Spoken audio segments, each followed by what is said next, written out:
When I was a young boy, my mother attempted many times to teach me how to ski. She was adamant that it was a skill that would one day prove to be of vital importance. She threatened that we would never be able to find Uncle Adolph's stash unless I could perform cross-country, alpine, and even freestyle if necessary. However, I never once managed to go down the slope in a controlled manner. My mother would repeatedly order me to carry my skis to the top of the hill, stand at the gym, put them on. I could see her excitement building every time my tiny legs climbed the steep slant. And once I submitted the slope, she would hop up and down with gleeful anticipation. It was obvious she was eager to see me succeed, but every time I locked the first ski onto its relevant boot, she would push me down the slope before I was ready. I really didn't want to disappoint her every time, but I was never quick enough at attaching the skis. I would always end up slumped halfway down the slope with my dignity wounded, but I could tell that her encouragement was boundless. Every time I got back up to try again, laughing and cackling with unbridled enthusiasm. I truly admired a positive attitude in the face of adversity, exemplified the best on the one occasion she attempted to train me on the dry slope, and I scraped my left and low clean off. Anyway, these days in between all the usual shenanigans of my life, I take every opportunity I can to work towards making her proud. Having gained some pull with the United States Department of Housing and Urban Development due to my previous real estate/fire brigade business, I managed to lobby for the new sister location in Ski Dubai to be right near my home in the 313. The specifications are extremely impressive,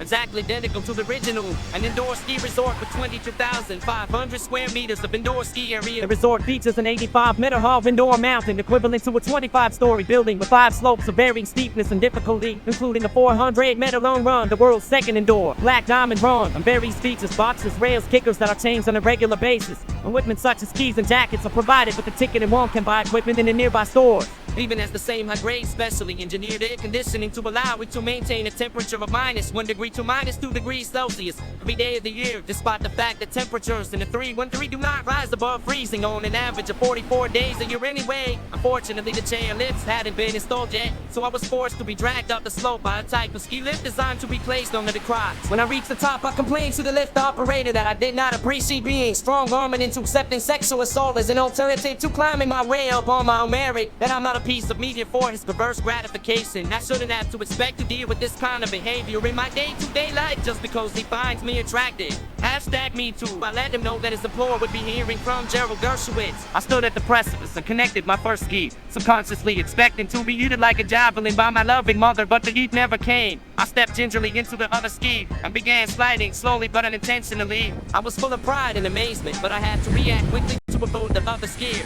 My mother had instructed me on how to turn once I started moving, so I had to fish my cellular telephone out of my pants pocket inside of my rented coat suit and pull up a tutorial video on YouTube as I continued to pick up speed. Just after Kiefer Sutherland had finished explaining all of the features of Plus 500, the video got stuck buffering. It seemed too low to the pace opposite to that of the other skiers, flashing centimeters past me, screaming at me to watch where I was going. I shouted back that I could not comply with their request as I was trying to watch YouTube.